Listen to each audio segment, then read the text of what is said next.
Si ustedes tienen sus Biblias, por favor, acompáñenme al Salmo 112. Yo soy el pastor Lucho García, pastor de la iglesia Gracia Calvary Chapel, que nos reunimos en Miraflores, en Lima, Perú. Y gracias a la tecnología hoy podemos estar en muchas partes. Y ustedes en su casa, en estos tiempos peligrosos que se están cuidando, pueden seguirnos. Hoy tenemos un estudio bíblico que en realidad va a ser un deleite para ustedes. Salmo 112. Si ustedes tienen su Biblia, nosotros usamos la Reina Valera 1960 en este estudio. Y la Reina Valera 60 le da al Salmo 112 por título Prosperidad del que teme a Jehová.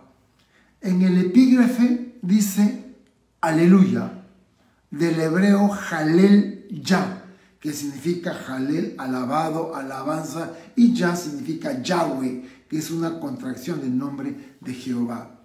Y este salmo es un salmo acróstico. Aunque en nuestra Biblia tenemos 10 versículos, en realidad hay 22 estrofas. Los últimos 2 versículos tienen 3 estrofas, y de allí suman los 22. Y cada estrofa empieza con una letra diferente del alfabeto hebreo. En el alfabeto hebreo tenemos 22 letras, así que cada una le dedica una letra. Y era una manera sencilla de poder memorizar. Cuando uno cantaba la letra, podía acordarse A, B, C, D, y así sucesivamente.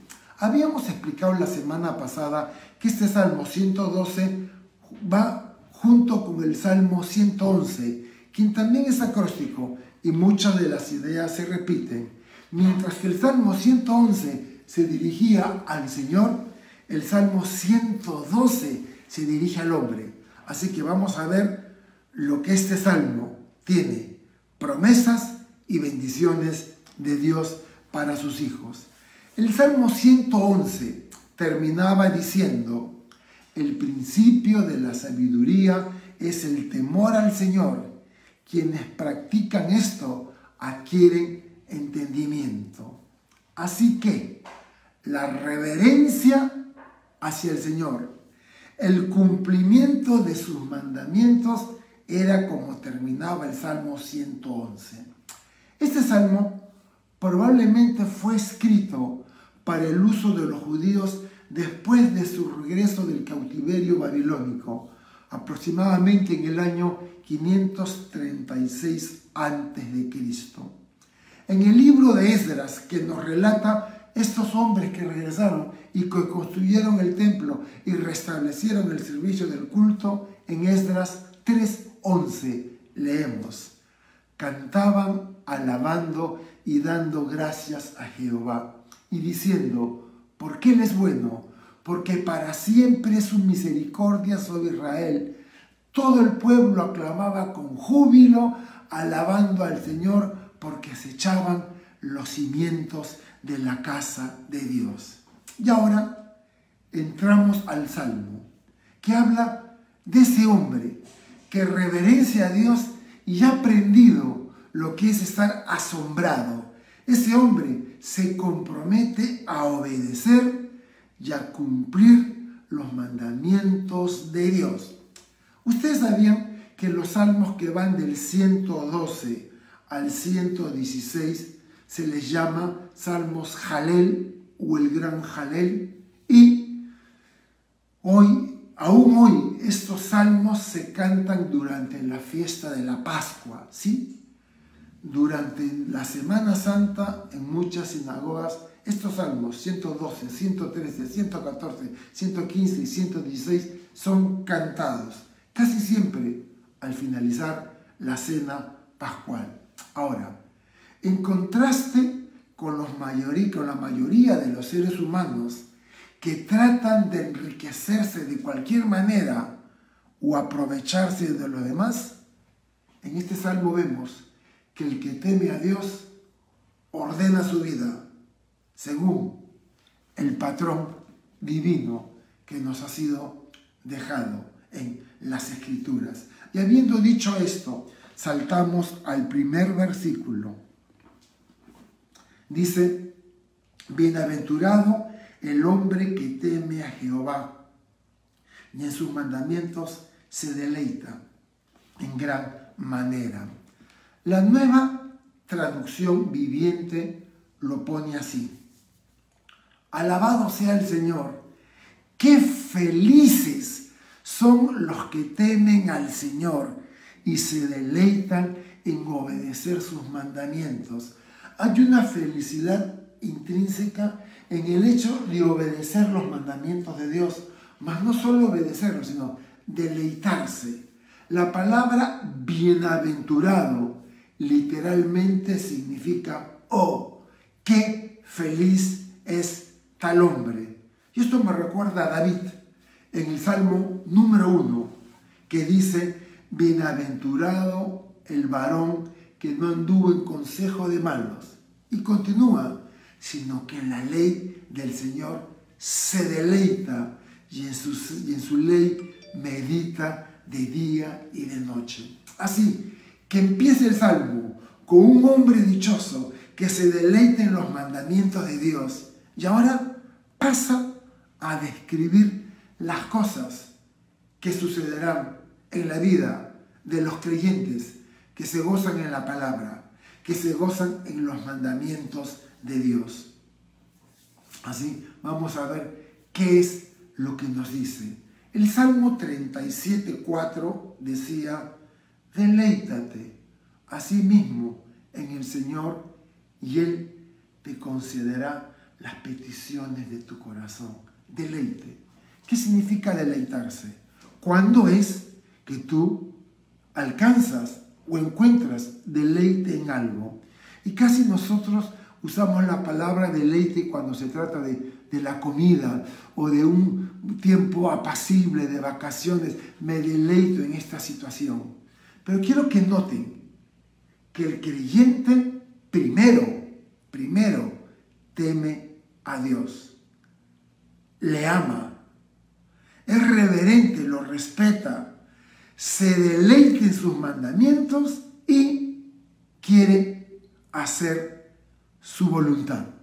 El Salmo 34:8 ya nos decía: gusten y vean cuán bueno es el Señor, dichoso el hombre que confía en Él. Así que es interesante. Yo me pregunto si has encontrado deleite en la palabra de Dios. Si cuando te sientas con tu Biblia o a escuchar una enseñanza, no estás simplemente pasivo recibiendo, sino estás con tu Biblia, estás tomando notas a ver qué es lo que vas a aprender, qué es lo que el Señor te habla, porque hoy día el Señor tiene algo que decirte. Vemos que este hombre pone a Dios primero en su vida, lo ama, le obedece. Y el que ama a Dios se goza en sus obras. El que ama a Dios se goza en hacer su voluntad. Versículo 2. Su descendencia. Y acá hay una promesa para los hijos de los que amamos a Dios. Sus hijos, su descendencia será poderosa en la tierra. La generación de los rectos será bendita. La Reina Valera contemporánea lo coloca así: sus hijos tendrán poder en la tierra, serán poderosos, serán bendecidos por su rectitud. Increíblemente, la prosperidad de una persona se debe a los fieles que eran sus padres en su fe en Dios. Lo que hace una persona no solo afecta a su vida, sino influye en su familia, influye en su comunidad, influye en sus hijos y en su descendencia. Por ejemplo, permítanme tomar un breve ejemplo. Este obrero de construcción civil que trabaja de manera brutal de lunes a sábado y que el sábado recibe su jornal de la semana y con ese dinero se va a beber alcohol, a tomar con sus amigos, a gastarse la plata en mujeres y lo poquito que queda se lo da a su casa. Este es un hombre mundano que vive para él, se rompe el alma y se satisface con lo que él cree que es lo mejor para él y no le importa a su familia o le da poco. Él agarra lo que cree que se merece. Pero cuando este individuo conoce al Señor, algo ocurre. deja de tomar, deja de gastar el dinero en vicios. Y ese dinero que antes lo tiraba por la ventana y lo gastaba en sus malos hábitos, ahora compra un horno, compra una cocina, compra una licuadora. Se ve que hay prosperidad en el simple hecho de que este hombre, al convertirse, ha cambiado y ya no despilfarra el dinero como lo hacía antes, y ahora está enfocado en la satisfacción de los suyos. Esto es lo que hace el Evangelio. Desde el instante que una persona, sin importar el tipo de vida que tiene, viene con un corazón sincero a Dios y se arrepiente, Dios lo toca y Dios lo cambia, y lo cambia para siempre. Esto es lo espectacular de la prosperidad que viene cuando uno conoce al Señor. Los hijos de aquellos que honran y aman al Señor, dice el texto, serán personas de influencia. Y no solamente eso, sino serán de bendición para otros. Los hijos de los creyentes serán bendecidos. Y como dice el Salmo 128:6, dice, verás la bendición sobre los hijos de tus hijos. Y sin duda, es emocionante ver a tus nietos amar, servir, seguir y cantar las alabanzas de Dios. Yo creo que no existe mayor dicha para un hombre y una mujer de Dios ver a sus hijos sirviendo en la música, sirviendo en la iglesia, sirviendo al Señor. Y luego ver a sus nietos haciendo lo mismo. Esa es la mejor bendición, la mejor herencia y el mejor legado que le puedes dejar a tu familia. Ya Pedro en Hechos 2:39 decía, porque para ustedes es la promesa, para sus hijos y para todos los que están lejos, para cuantos el Señor nuestro Dios llame. Y esa es la bendición. La Biblia le da mucha importancia a la familia y Dios promete bendecir a los hijos de los justos, a sus descendientes. Debe de ser ese instrumento de bendición de Dios. Ustedes han escuchado hablar de la primer ministro de Alemania, Angela Merkel. Ustedes saben que ella viene de Alemania Oriental, de la Alemania comunista. Y después de la fusión, ella se integra, como todos los ciudadanos de Alemania Oriental, en una sola Alemania. ¿Saben ustedes cuál era la profesión del padre de Angela Merkel? Pastor evangélico. Es decir, la influencia de los valores bíblicos que tenía su padre afectó en su vida y se convirtió en la mujer más poderosa de Alemania de los últimos tiempos. Vean la bendición que la Biblia habla. Así que la Biblia le da mucha importancia a la familia, promete bendecir a los descendientes de los justos y debe de ser ese instrumento de bendición de Dios. Versículo 3. Bienes y riquezas hay en su casa y su justicia permanece para siempre. Ya no solo la bendición es para la familia, para los hijos y para los nietos. Tú amas a Dios, ese amor a Dios, vas a volverte un ejemplo para tus hijos y para tus nietos. Y mañana, esa nietecita de 6 años que te ve leer la Biblia, esa nietecita que te ve que vas a la iglesia, esa nietecita mañana va a decir, mi abuela oraba por mí, mi abuela me llevaba a la iglesia, y vas a dejar huella y será para siempre. Pero ahora el versículo 3 pasa al mundo físico. Fíjense, hay prosperidad material y económica por creer en Dios. La Nueva Biblia Viva lo coloca así: ellos mismos tendrán riqueza y sus buenas acciones nunca serán olvidadas. Ya, el Salmo 1 declaraba con respecto a ese hombre que se deleite en la ley del Señor, será como un árbol plantado junto a arroyos de agua, que da fruto a su tiempo y su hoja no cae. Y todo lo que hace, prosperará. Todo lo que hace prosperará. Su justicia permanece para siempre. Ojo, nosotros no podemos exhibir nuestra justicia, rectitud, pues ante los ojos de Dios es como si fueran trapos de inmundicia. Nuestra justicia es la que Dios nos ha imputado mediante nuestra fe en el Señor Jesucristo. Filipenses, capítulo 3, versículos 8 y 9 nos dicen algo muy interesante. Y ciertamente, aún estimo todas las cosas como pérdida por la excelencia del conocimiento de Dios, conocimiento de Cristo Jesús, mi Señor, por amor del cual lo he perdido todo y lo tengo por basura para ganar a Cristo y ser hallado en Él, no teniendo mi propia justicia que es por la ley, no sirve, sino la que es por la fe de Cristo, la justicia que es de Dios por la fe. Así que nosotros somos aceptados delante de Dios por la obra de Jesús en la cruz. Él tomó nuestro pecado y nos dio su justicia, su rectitud. Versículo 4.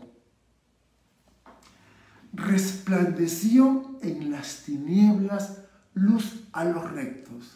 Es clemente, misericordioso y justo. Y aquel salmista quita sus ojos de los hombres, de las personas que van a hacer la bendición y levanta al cielo para decir que cuando estábamos en oscuridad brilló la luz de Jesús. Y nos describe a Dios como clemente, como misericordioso y como justo. Me llamaron mucho la atención estas tres palabras y las estudié. Me fui al hebreo, no sé hebreo, pero puedo reconocer la palabra, ir a una concordancia, a un diccionario y encontrar el significado. Y fíjense lo que encontré.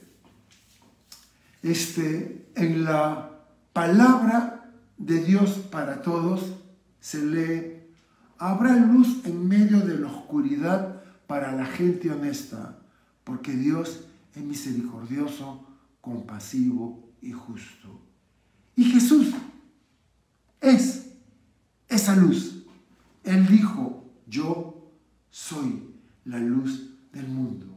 Y hay infinidad de textos que se relacionan con Jesús como la luz. Y el contraste que hay entre la luz y las tinieblas en el reino de Dios en contra del reino de Satanás. Pedro dice que Él nos sacó de las tinieblas, Jesús, y nos llevó y nos trajo a su luz admirable, nos dice en el texto Pedro. Esto es lo que Dios hace. Y esta luz resplandeció a los rectos, a los creyentes, que se han descrito en los primeros 3 versículos, que van a ser felices, bienaventurados, que sus hijos van a ser bendecidos y de influencia para los demás, y que no les va a faltar bienes materiales. Es increíble lo que el texto bíblico dice. Pero vean Malaquías 4:2. Mas ustedes, los que temen mi nombre, nacerá el sol de justicia, y en sus alas traerá salvación. Saldrán y saltarán como becerros de la manada. Es decir, la luz, ese sol de justicia que nos traerá salvación, nos cambiará la vida para siempre. Y yo sí recuerdo, mi vida cambió completamente cuando le entregué mi vida a Jesús, mi Señor y Salvador. Ok, vamos a ver la palabra clemente. En hebreo es la palabra Hanun. También se traduce como misericordioso, piadoso, con gracia, favorecedor, que concede, implora. Él es clemente. Misericordioso es la palabra rakhum, también se traduce como compasivo. Y justo es la palabra tzadik, también se traduce como derecho en el sentido moral, que es recto, que absuelve y hace siempre lo correcto. Ok, veamos nuestro Dios. Él es clemente. Cuán glorioso y lleno de gracia Jesucristo. Era tan tierno que las personas necesitadas lo buscaban y Él nunca evitó que alguien necesitado se le acercara. Fue tan sensible con los pecadores que dijo: mi alma se parte por ellos, pues los veo como ovejas que no tienen pastor. Este era Jesús sensible. Y la bondad de Jesús es un ejemplo para nosotros. ¿Sabes que Jesús es bueno contigo? ¿Sabes que te da oportunidad vez tras vez? ¿Sabes que no te juzga, sino todo lo contrario, te ofrece misericordia?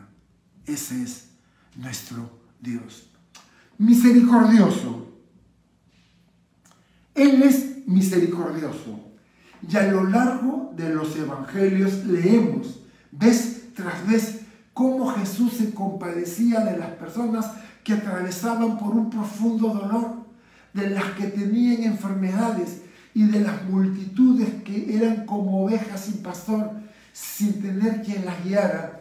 Uno de mis pasajes favoritos es que Jesús está caminando con la multitud. La multitud lo rodea. Hay cientos de personas por todos lados. Jesús tiene todo este grupo que lo acompaña. Pero había una mujer que tenía un flujo de sangre. Según el Levítico, esta mujer era ceremonialmente impura y no podía salir públicamente. Así que ella no podía acercarse a las multitudes. Esta mujer llevaba años, décadas con esta enfermedad. Y el texto bíblico dice que había gastado todo su dinero en médicos, hasta que vio a la multitud con Jesús y ella supo que si tan solo le tocaba el borde del manto a Jesús, podía sanarse. Así que lo que hizo fue perfumarse, cubrirse para que su olor del flujo de sangre no saliera. Y luego entre la multitud, estando enferma, abrirse paso, permiso, abrirse paso hacia donde estaba Jesús.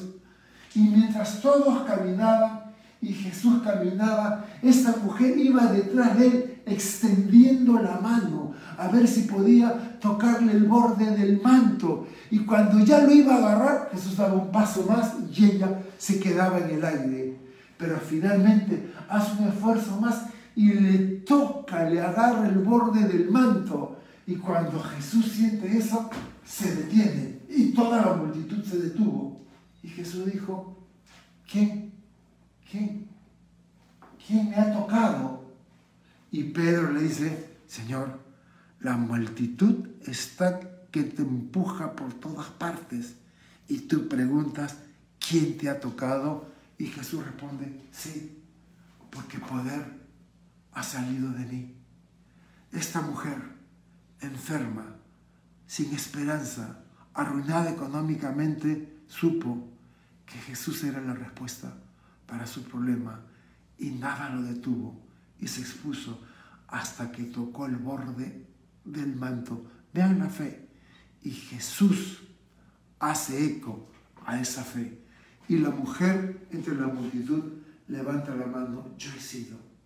Y Jesús la toca y le dice: tu fe te ha hecho sana.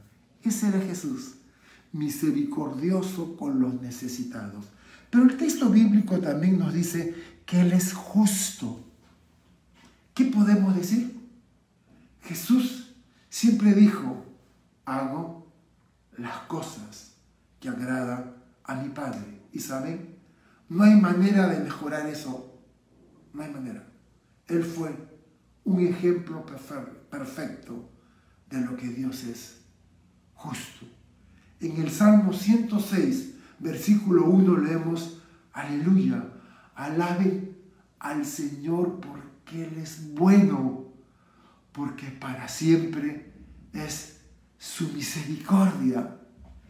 Y luego de haber descrito que nos sacó de las tinieblas a su luz y que Él es clemente, que Él es misericordioso y justo, volvemos al hombre que teme al Señor, al que guarda y se deleita en su palabra. Versículo 5. El hombre de bien tiene misericordia y presta, gobierna sus asuntos con juicio. La Nueva Versión Internacional lo pone: bien le va al que presta con generosidad y maneja sus negocios con justicia. El texto habla que este creyente goza de tanta prosperidad que ahora ayuda y presta a quienes lo necesitan. Ojo, no se trata de un préstamo con interés, pues ya no sería por misericordia, sino por ganancia. Pero él no, él presta interés cero a quien lo necesita. Además de eso, el texto dice que es un excelente administrador y sus empresas van viento en popa. Siempre muestra favor, siempre generoso, pero sin embargo es discreto. En Proverbios 18:17 leemos: al Señor presta el que le da al pobre, y el bien que ha hecho se lo volverá a pagar. ¿Sabías eso? ¿Sabías que cuando eres generoso, sabías cuando extiendes tu mano en misericordia para ayudar a alguien que lo necesita, sin esperar nada a cambio, la Biblia dice que Dios te lo pagará? Y cuando lo haces por el necesitado, lo estás haciendo por Dios. Y la Biblia nos enseña que Dios no es deudor de nadie. Pero el asunto cambia por completo cuando uno piensa que da para que Dios le devuelva. Es mezquino. Pero cuando uno da por amor, porque ve la necesidad, allí es que Dios bendice. Versículo 6. Por lo cual, y me encanta, no resbalará jamás.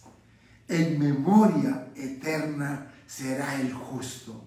La traducción lenguaje actual lo coloca: la gente buena jamás fracasa, siempre se le recuerda con cariño. Los creyentes podemos atravesar por pruebas, y de hecho atravesamos por ellas durante un tiempo, largo tiempo, corto tiempo.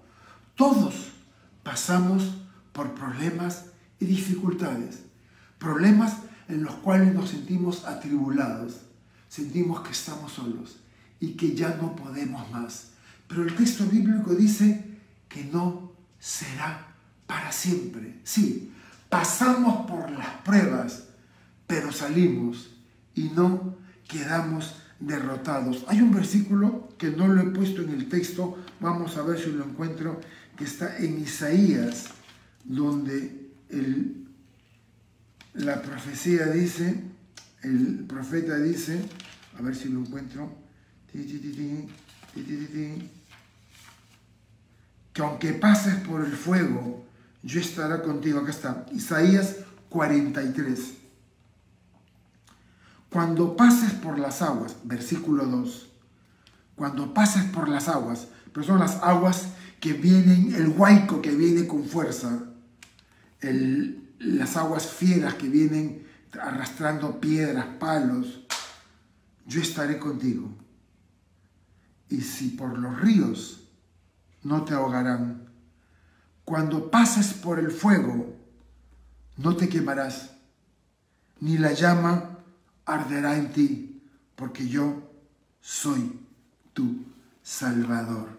Así que el texto bíblico me dice que voy a pasar por aguas furiosas, me dice que voy a pasar por ríos turbulentos, me dice que voy a pasar por el fuego, pero siempre me promete que la llama no llegará a mí y que Él estará conmigo y que Él es mi Señor. Así que pasamos por las pruebas, pero salimos y nunca quedamos derrotados. Y puede ser que en este momento que me estás escuchando, puedes estar pasando por algunas pruebas, pero estas pasarán.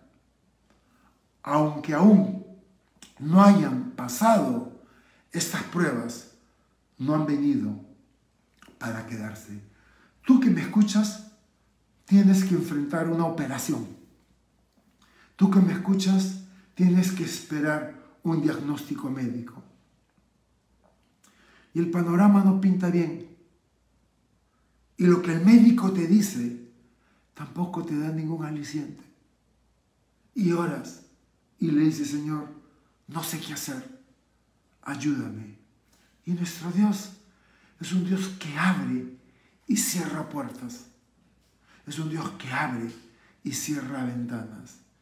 Y si tienes una duda genuina, si lo que vas a hacer es lo correcto, pídele a Dios, Señor, cierra esa puerta, si no debo de pasar por allí.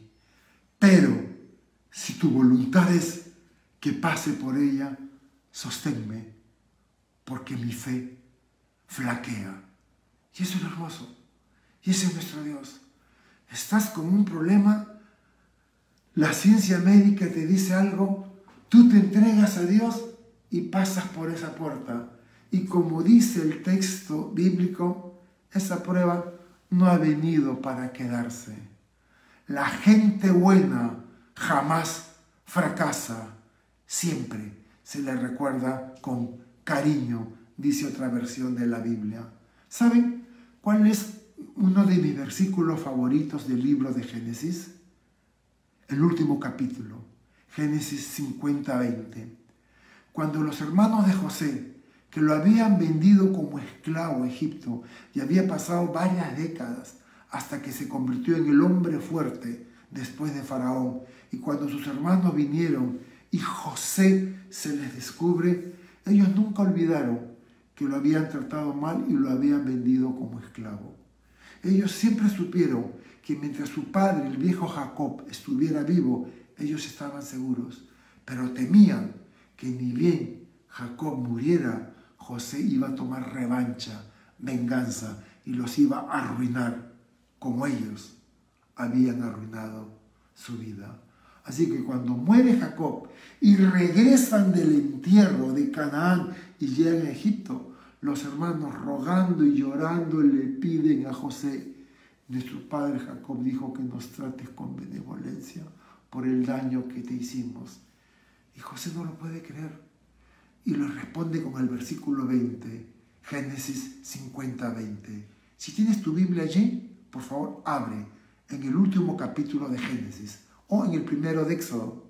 Trae un marcador, trae una crayola, un color y pinta el versículo 20.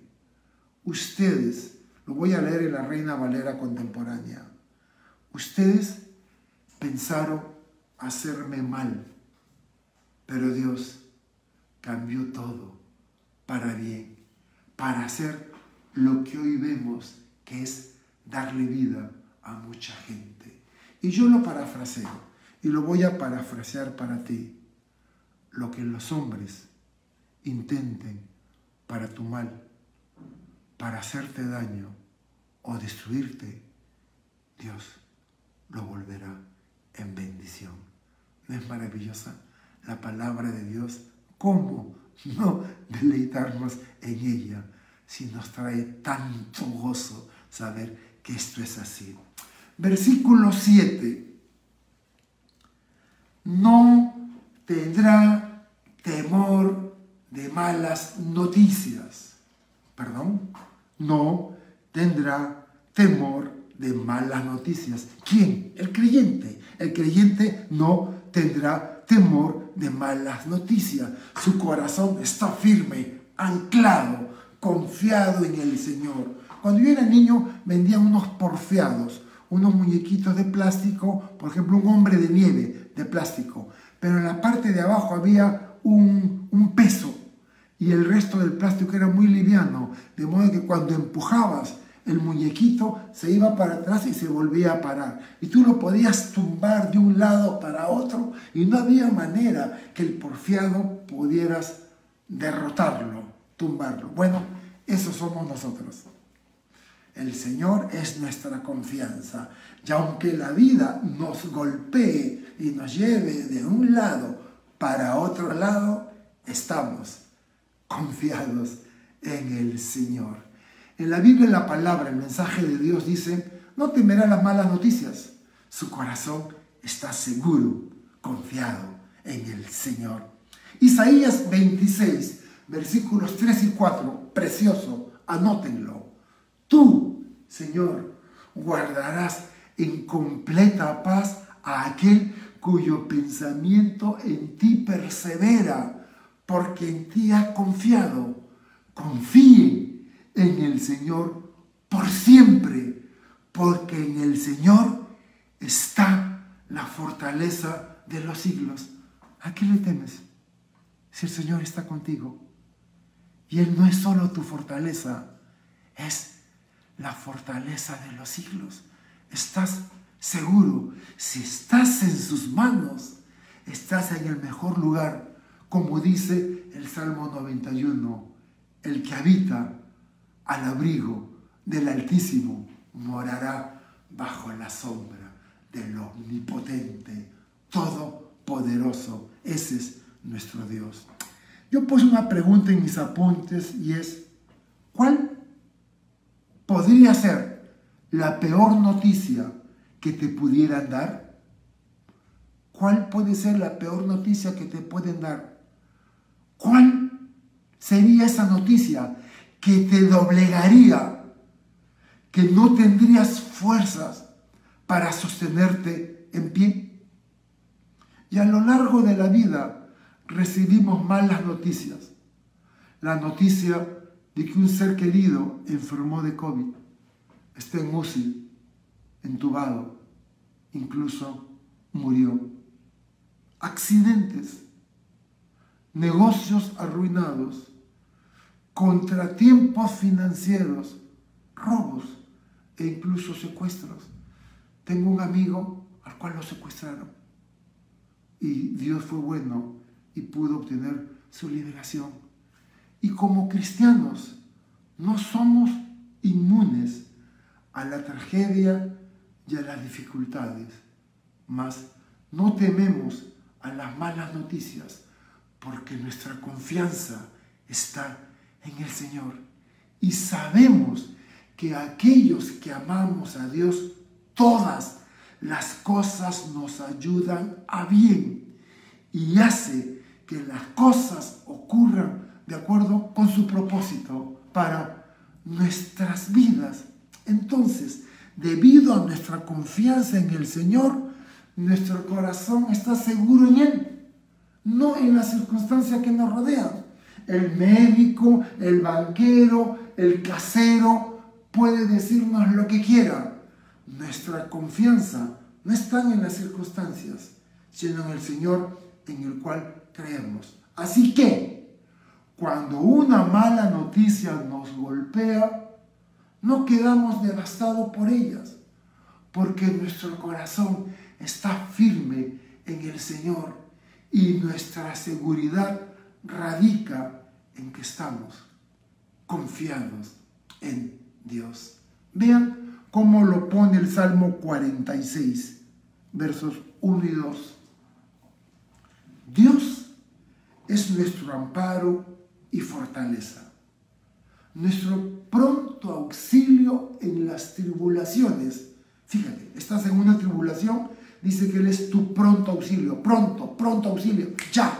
Él es nuestro auxilio.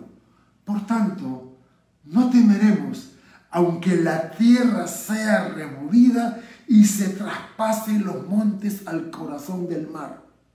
Y el Salmo 62:8 lo pone así: esperen en Él en todo tiempo, en todo tiempo, en toda circunstancia. Esperen en Dios, oh pueblos, derramen delante de Él su corazón. Dios es nuestro refugio. ¡Wow! Vemos que esta última semana han habido unos ataques de ida y de venida de cohetes, misiles, bombas entre la Franja de Gaza y el Estado de Israel. Cuando sonaba la sirena, huían a los refugios para evitar que los misiles le hicieran daño. Bueno, cuando suene la sirena, que vienen problemas en nuestra vida, nuestro refugio seguro es el Señor. Versículo 8 dice así: asegurado está su corazón, asegurado está su corazón. No temerá hasta que vea en sus enemigos su deseo.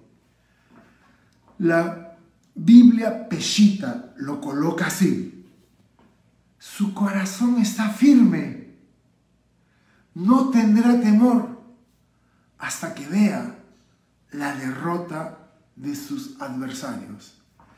El Señor le aseguró a Gedeón que con solo 300 hombres bastaba para derrotar al ejército madianita de más de 50.000 hombres. 50.000 hombres de Madián versus 300 de Israel. Les dijo: con solo tocar la trompeta, el ejército de Madián huirá. Y la historia, que no se las voy a contar por falta de tiempo, pero ustedes pueden leerla, está en Jueces, capítulo 7 del libro de Jueces. Gedeón había convocado a todo Israel, vinieron muchos miles de hombres y Dios les dijo: son muchos. Cuando ganen la batalla van a creer que se lo deben a ustedes. Que los que tengan miedo se retiren. Y él dijo: los que tengan miedo, retírense. Y muchos se fueron. Y Dios les dijo: siguen siendo muchos. Llévalos a la fuente de agua. Aquellos que tomen mirando abajo y sin estar preocupados, no los tengas en cuenta. Pero aquellos que se acerquen, tomen el agua en un cuenco en sus manos y vean, mirando alrededor, como lo hace un perro o un animal, esos son los que te quedarás. Y solo 300 quedaron. Entonces, ¿cuál fue el plan de Dios? ¿Cómo era que Gedeón con 300 hombres iba a derrotar a todo el campamento de Madián? Y esta fue la orden: vas a dividir a tus hombres en 3 grupos de 100. Los madianitas están en un valle, y este valle tiene 3 frentes, al frente y a los costados. Vas a poner a tus hombres 100 en un lado, 100 al frente y 100 en la parte que cierra, donde está el campamento de Madián. Es decir, 300 hombres lo vas a colocar en la montaña, en la parte alta de la montaña. Cada uno de ellos va a llevar un cuenco de cerámico, una antorcha y una trompeta. Cuando yo dé la indicación, van a romper el cuenco. ¡Chas! El asunto era que estar en la parte alta y los 300 cerámicas se rompieran, el ruido va a ser estruendoso hacia abajo. Luego van a levantar la antorcha y van a tocar la trompeta. Y luego, quédense quietos. Y no hagan nada más. Simplemente esperen y observen lo que Dios hará. Así que ellos obedecieron, rompieron el cuenco, levantaron la antorcha, tocaron la trompeta y vieron que los madianitas pelearon entre ellos, huyeron en estampida. Y Gedeón y sus hombres fueron a perseguirlos y pasaron la voz para que los sigan persiguiendo. Esa batalla, ¿cómo se ganó? Esperando en el Señor, confiando en su palabra, obedeciéndolo. Aunque parezca ridículo, Gedeón confió en Dios y salió victorioso. El Salmo 27:14 dice: espera en el Señor. Reina Valera contemporánea. Salmo 27:14. Espera en el Señor. Infunde a tu corazón ánimo y aliento. Sí, espera en el Señor. Y dime, ¿cuáles son los enemigos que amenazan tu existencia? Espera en Dios y verás cómo el Señor lidiará con ellos. Salmo 118:7, Reina Valera contemporánea. El Señor está conmigo y me brinda su ayuda. He de ver derrotados a aquellos que mi mal anhelan. Versículo 9. Lindo el Salmo. Ya estamos llegando al final. Precioso. Gracias, Señor, por este Salmo tan lindo que nos ministras. Versículo 9. Reparte, da a los pobres. Su justicia permanece para siempre. Su poder será exaltado en gloria. Dios habla hoy, lo coloca. Con liberalidad ha dado a los pobres. Su generosidad es constante. Levanta la frente con honor. Estos justos, estos rectos, estos creyentes son empáticos, se ponen en el lugar de otros y además son generosos. Siempre están dispuestos a extender la mano para ofrecer una ayuda. Por esa razón son reconocidos y respetados por todos. En Deuteronomio 15:11 leemos: en tu tierra nunca faltarán los pobres. Por eso yo te ordeno que abras tu mano y ayudes en tu tierra a tus compatriotas y a los pobres y necesitados. Vean, muchos gastan su vida tratando de lograr algo perdurable, pero lo duradero es invertir en la vida de otras personas. Hay quienes levantan monumentos, los que levantan empresas para glorificar su nombre, pero lo que realmente tiene valor es lo que inviertes y edificas en la vida de otras personas. ¿Sabes que lo mejor que puedes hacer por tus hijos y por tus nietos no es darles dinero o comprarles las cosas que se quieran, sino que vean tu ejemplo como un hombre, como una mujer de Dios? Los impactará y en algún momento los recordarán, y esa será en su vida el punto de inflexión que los haga acercarse al Dios de su abuelita, al Dios de su madre, al Dios de su padre. El alma generosa será prosperada, y el que sacia a otros, él también será saciado. Y llegamos al final de este lindo pequeño salmo, al versículo 10. Lo verá el impío y se irritará, crujirán los dientes y se consumirá. El deseo de los impios perecerá.